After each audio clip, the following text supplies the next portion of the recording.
She entered the briefing room late, her hair still damp from the rain, her jacket half-zipped, eyes sharp and scanning the faces already seated around the long steel table. The projector light hummed faintly, throwing blue across the room. Everyone turned to look at her. Silence hung like fog, but it wasn't the stares that froze her mid-step. It was the mission map on the wall.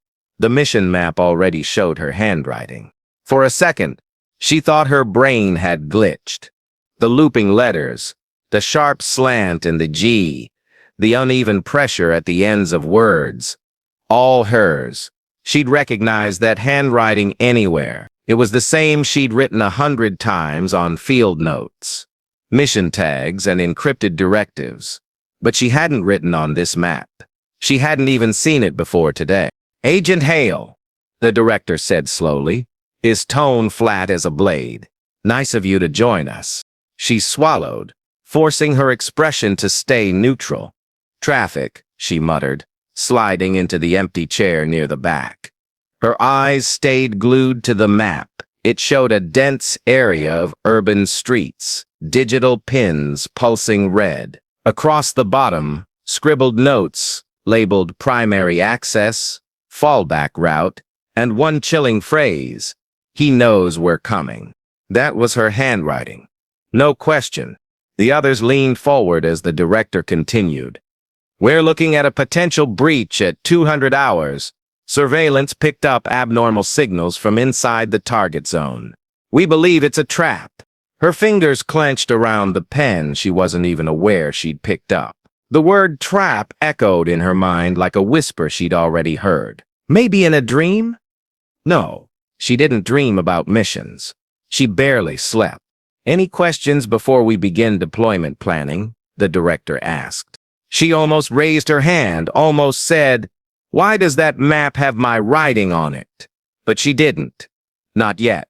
Because every face in the room, Cole, Mira, Torres, they were all staring at the board, as if it were perfectly normal, like they didn't see anything strange about her handwriting being there. When the meeting broke for coffee, she caught Cole's eye. He'd been her partner on 4 missions, a man who could read danger like weather. "Cole," she said quietly, tugging his sleeve. "You see that?" He frowned. "See what?" "The notes. On the map. Those are mine." He glanced back at the wall, then at her. "You sure?" "I'm positive." He scratched his jaw. "We pulled that map straight from Intel. Nobody's touched it since." Her skin prickled. "You're saying it came pre-labeled?" "Yeah, probably just similar writing." She shook her head. "No. It's mine, down to the last curve." He looked uneasy now, like she'd said something she shouldn't have. "You been sleeping enough, Hale? Don't patronize me." He raised his hands. "Just saying, we've been running back-to-backs. Maybe you filled it out and forgot." She wanted to argue, but her brain snagged on that last word, because there were things lately she had been forgetting. Small things. Where she parked. What she'd eaten. A name that hung on the edge of her memory like static. Later that evening, she stayed behind after everyone cleared out. The lights dimmed automatically, leaving the map glowing faint in the dark. She stepped closer. Her handwriting looked rougher up close, like written in a rush. But the ink wasn't real. It was digitally overlaid. Someone had scanned or replicated her writing. She leaned in and whispered, "Who are you?" as if the map itself might answer. A soft click echoed behind her. She spun. The door was closing. Someone had just slipped out. She bolted to the hallway, but it was empty. Only the hum of ventilation and the faint reflection of her own silhouette on the glass doors. Whoever it was, they were fast. The next morning, she requested access logs from the briefing room. The security officer, a young tech named Rami, frowned as he scrolled. "That's odd," he said. "What is?" "Door was open twice last night. Once at 21:02 when you left and again at 21:07. But no one badged in." Her stomach dropped. "Meaning?" meaning either someone cloned a badge or they're already inside the clearance system. That was impossible. Every agent's identity was multi-locked. Retina, DNA, voice. Unless it was someone with the same biometric markers as hers. The thought chilled her. By the time she reached her office, her hands were trembling. She tried to focus on routine report filing, encrypted logs, but everything blurred together. At lunch, Cole appeared at her door holding 2 coffees. "You look like hell," he said. "Feel like it," she replied. "Still thinking about the map?" She hesitated. "Cole, if I told you something impossible, would you believe me?" He smiled faintly. "Depends how impossible. What if someone's impersonating me?" The smile faded. "Come again?" "Someone who knows my codes, my writing, my voice maybe. What if they're inside?" He stared at her for a long moment, then leaned closer. "Hale, do you remember the safe house in Prague?" "Of course. You remember what we found there?" She paused. "The fake passports, the files with my initials." "Yeah," he said. "And you remember the photo?" Her throat tightened. The photo had shown her, or someone who looked exactly like her, standing beside a man she'd never met. The timestamp had been from 2 years before she joined the agency. She'd told herself it was a deep fake, a planted image. But now she wasn't so sure. That night, she went home and tore through her old case files, old journals, even the margins of notebooks. Every loop, every curve of her handwriting matched perfectly to what was on that mission map. It wasn't just a copy, it was hers. But from when? Around midnight, her phone buzzed. A message flashed from an unknown number. "Stop digging. You won't like what you find." Her heart slammed. She texted back, "Who is this?" No reply. She dialed Cole immediately, straight to voicemail. By morning, she was running on 2 hours of sleep and adrenaline. The mission briefing resumed at 0900 sharp. Everyone filed in, looking tense. The director's voice carried an edge. "We have new intel. There's been a breach inside our network. Someone's duplicating agent credentials." Her pulse spiked. He continued, "We believe the mole has been feeding data to an external contractor, possibly someone embedded years ago." The air in the room went razor thin. Cole's eyes flicked toward her, but she couldn't read his expression. Then the director said something that made her blood run cold. The handwriting on the mission map matched the field notes of Agent Hale. Every head turned. "Sir," she began, but he raised a hand. "We're not making accusations," he said evenly.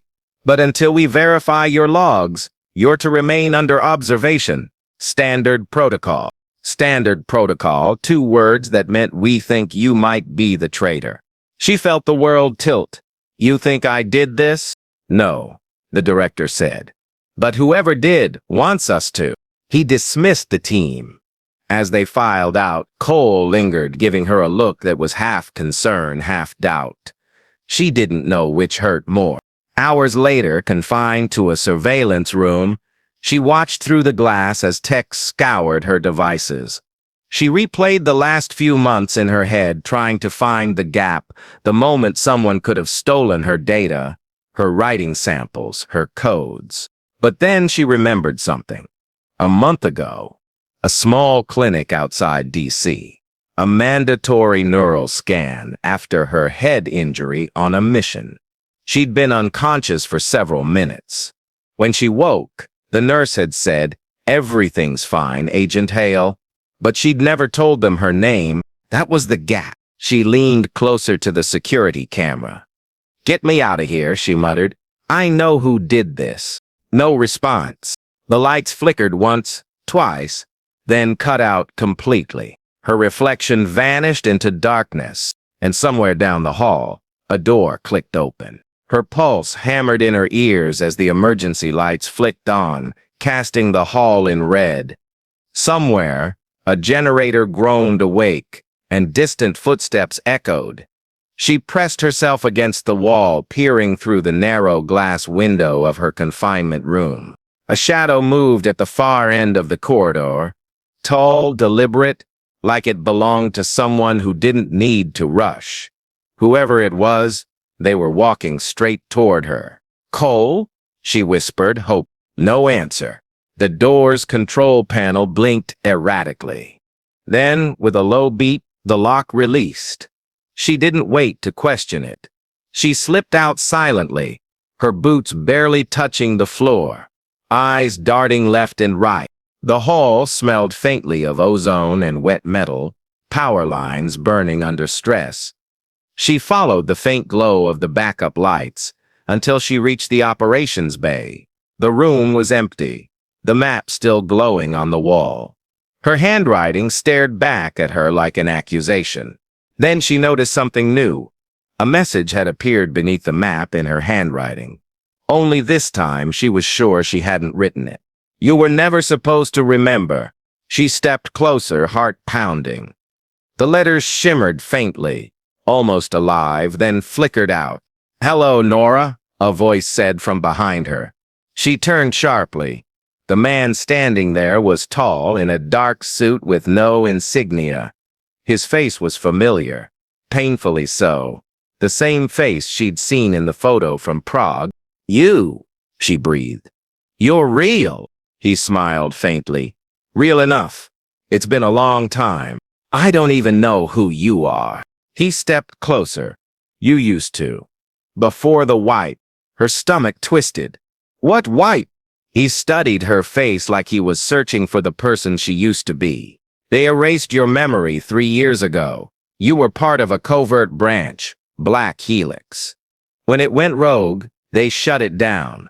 But they couldn't risk losing what was in your head, so they reprogrammed you, gave you a new history, a new identity. Agent Nora Hale." She felt the air leave her lungs. "That's insane." "Is it?" He pulled a small device from his pocket and pressed a button. The map behind her shifted, layers peeling away until a new version appeared, the same coordinates, but labeled Helix Outpost. Her own handwriting filled every margin, notes, symbols, and one phrase repeating again and again, "Do not trust them." She stumbled back. "I don't remember this." "You weren't supposed to," he said softly. "Until now. But someone accelerated the recovery. They must have left a trigger." "A trigger?" He nodded. "The handwriting. Your brain recognizes its own patterns. It forced the memory fragments to resurface." Her mind reeled. She didn't know whether to scream or collapse. "Why show me this now?" "Because they'll kill you once they confirm the breach came from your signature. They always erase what they can't control." She stepped toward him, her voice trembling. "Then help me prove it wasn't me." He hesitated, then handed her a flash drive. "Everything you need is on this. Your old mission files, audio logs, proof they altered your identity. But once you open it, there's no going back. They'll know." Before she could respond, a sharp crack split the air. The glass wall behind them shattered. A dart embedded in the console beside her, hissing with tranquilizer gas. "Run!" he shouted, grabbing her arm. They sprinted through the side door, alarms blaring as red lights spun like sirens. She barely registered the chaos, just the thunder of her heartbeat and the sound of boots pounding behind them. They burst into the open air, the cold night slapping her face. Rain was falling hard now, mixing with the sharp tang of city exhaust. A black van screeched around the corner, headlights slicing through the downpour. "Get in," the man yelled, yanking the side door open. They dove inside as the tires screamed against wet pavement. "Who are they?" she gasped, pressing a hand to her side. "The agency," he said grimly. "They know you're awake now. Then why help me?" He looked at her for a long second before answering. "Because before they wiped you, you saved my life. I owed you." For a moment, the world outside blurred into neon and rain. The city looked unfamiliar, Too bright, too loud, too alive for what she was feeling. She plugged the flash drive into the van's dashboard port. Files bloomed across the display. Old mission reports, video fragments, encrypted messages.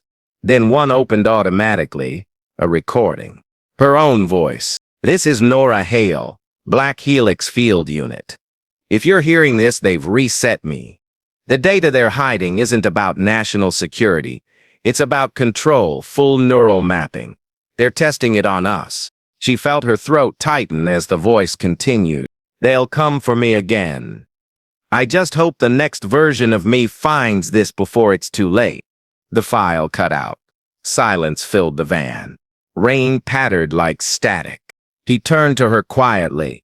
"Now you understand." She nodded, tears mixing with the rain dripping from her hair.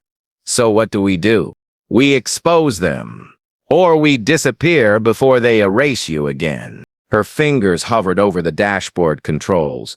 There were two options: transmit the files to the world or delete them forever. Both carried a death sentence. She hesitated, then looked at him. "You said I saved your life once." "You did. Then help me finish what I started." He nodded. They rerouted the van's uplink through a satellite channel, bouncing the signal off 3 proxies.